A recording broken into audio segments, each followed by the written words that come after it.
as le droit d'être riche. Tu as le droit d'être prospère. Et même, c'est ton héritage divin. Ceci, peu importe ce que tu traverses actuellement, peu importe ta situation actuelle, peu importe ce qu'on t'a dit ou l'état actuel de ton compte bancaire. Je vais te montrer à travers cette vidéo que Dieu lui-même veut que tu prospères. Et je suis pas en train de te parler de théorie, des choses abstraites. Je te parle des choses concrètes. Quand je voulais manifester mes premiers 1000 € en ligne, j'avais déjà tellement galéré et j'ai décidé d'écrire cette demande-là et de la présenter devant Dieu. Et tu sais quoi? Le Dieu pourvoyeur m'a répondu. Et il peut également le faire pour toi. Reste scotché durant cette vidéo jusqu'à la fin et tu en ressortiras transformé. Tu en ressortiras prête à embrasser ta nature d'abondance. On se retrouve bien évidemment après le jingle.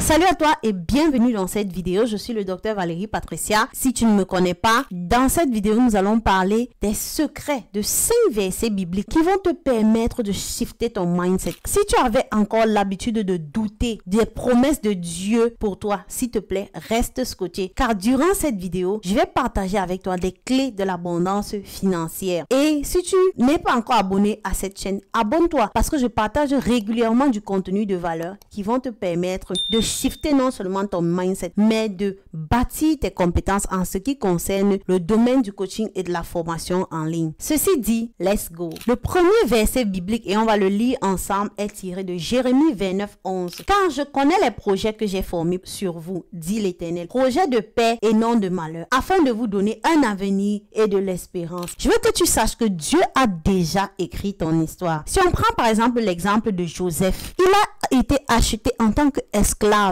mais il a fini le deuxième homme le plus riche et le plus puissant d'Égypte. Qui l'aurait cru? Je veux que tu saches que ton histoire est déjà tracée par Dieu, mais il faut juste que tu te lèves pour accepter cela, que tu te lèves pour manifester cela. Tu continues de rester bloqué aujourd'hui parce que tu penses que la réussite c'est juste pour les autres. Non, c'est ton droit divin et ton histoire est déjà écrite. Dieu attend juste que tu te lèves, que tu le fasses assez confiance et que tu passes à l'action pour que cela se manifeste. Le deuxième verset biblique est tiré de 3 Jean 1 verset 2. Bien-aimé, je souhaite que tu prospères à tous égards et que tu sois en bonne santé comme prospère l'état de ton âme. Ce que tu dois savoir, c'est que la prospérité, elle n'est pas juste que matérielle. Elle est avant tout spirituelle. Et on peut voir l'exemple de Joseph, l'exemple de Salomon, qui non seulement était doté d'une sagesse incommensurable, c'est-à-dire qu'il avait une sagesse qui dépassait celle de tous les hommes de son époque. Et en plus de ça, il était tellement riche et Dieu l'a béni au-delà de ses attentes. J'ai envie de te dire que si tu souhaites prospérer aujourd'hui, regarde à l'état de ton âme. Comment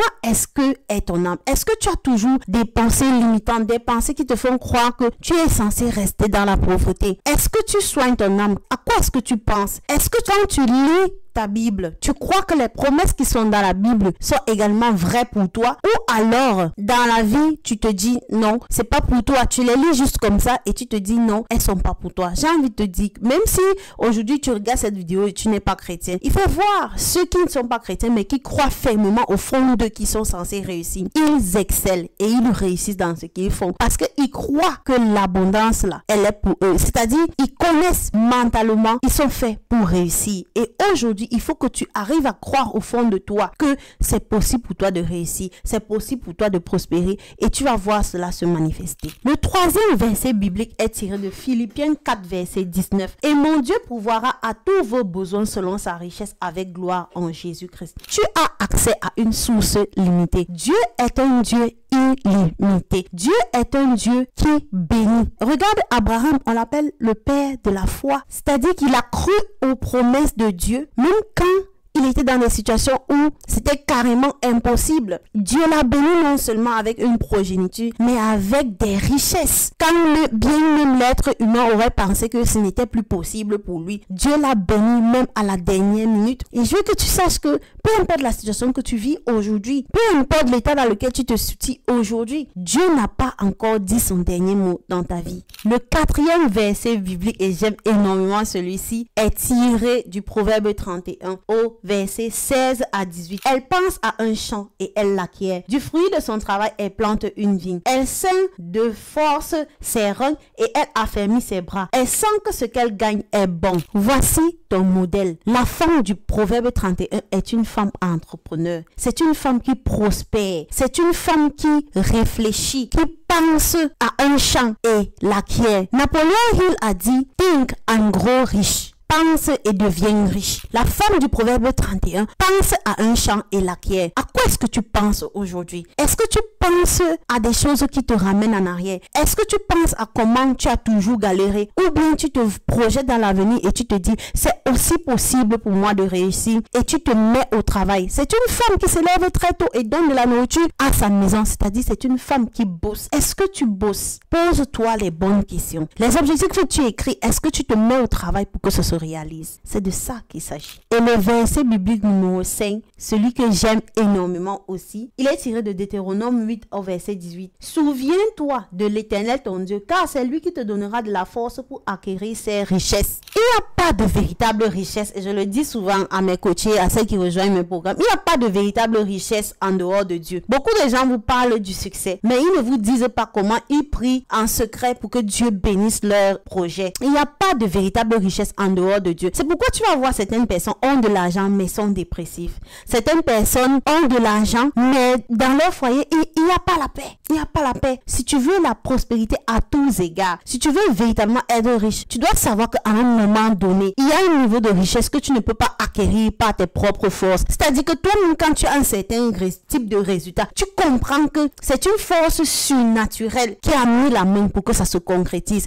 De par tes propres forces, tu n'aurais jamais pu le réaliser. Et donc, à partir d'aujourd'hui, mets Dieu au centre de ton acquisition de richesses. Mets Dieu au centre de ton acquisition client. Sinon, tu vas beaucoup trimer en fait. Ou bien, il y aura des niveaux que tu auras du mal à atteindre et à maintenir. Et je vais chuter avec ce dernier verset biblique tiré de la parabole des talents dans Matthieu 25 au verset 14 à 30. Celui qui avait reçu les 5 talents s'en alla et les fit valoir et il gagna 5 autres talents. Son maître lui dit, c'est bien, bon et fidèle serviteur, tu as été fidèle en peu de choses, je te confierai beaucoup. Entre dans la joie de ton maître. Jésus t'encourage clairement à monétiser tes talents. Jésus te dit clairement, quand je te donne 1, est-ce que tu gaspilles? Est-ce que tu pars enterrer? Quand je te donne 2, est-ce que tu caches cela ou bien tu cherches à fructifier? La clé, c'est de fructifier ces talents. Dieu veut que tu mettes ton talent au service des autres. Dieu veut que tu monétises ce que tu sais faire. C'est pourquoi je suis tellement attachée et fière de ce que je fais aux femmes en leur permettant de monétiser leur talent, leur passion et leurs compétences. Si toi aujourd'hui tu as un talent, tu as une compétence, sache que ce talent n'est pas fait pour que tu le gardes. Tu es appelé à utiliser cela pour impacter des vies. C'est en impactant que toi aussi tu seras béni. Tu sais, parfois on prie que Dieu nous donne de l'argent, mais en réalité notre prière devrait être que Dieu nous donne des idées qui vont permettre de changer la vie des autres, qui vont permettre d'impacter positivement la vie des autres. Parce que quand tu bénis les autres, tu seras toi-même en retour béni. Alors, je vais t'inviter aujourd'hui, si tu as une compétence, une passion ou un talent et que tu aimerais mettre un prix dessus et que tu aimerais impacter la vie de la multitude avec, viens et rejoins-nous dans le programme des coachs leaders. Je mettrai un lien dans la description pour que tu cliques sur ce lien et viens candidater car nous formons une belle communauté et je suis sûre qu'à travers cela, si ce programme est véritablement fait pour toi, si le plan de Dieu c'est que tu rejoignes ce programme, tu vas sortir de là véritablement transformé et prêt à servir ce que tu sais faire au monde parce que le monde attend la révélation des enfants de Dieu. Alors dis-moi déjà si cette vidéo t'a béni, n'hésite pas à la liker, à commenter, à me laisser un message gentil en commentaire et dis-moi ce que tu penses de ce genre de contenu parce que j'ai pas souvent eu l'habitude de le faire et je te dis à très bientôt dans la prochaine vidéo. Sois béni, c'était Dr. Valérie Patricia.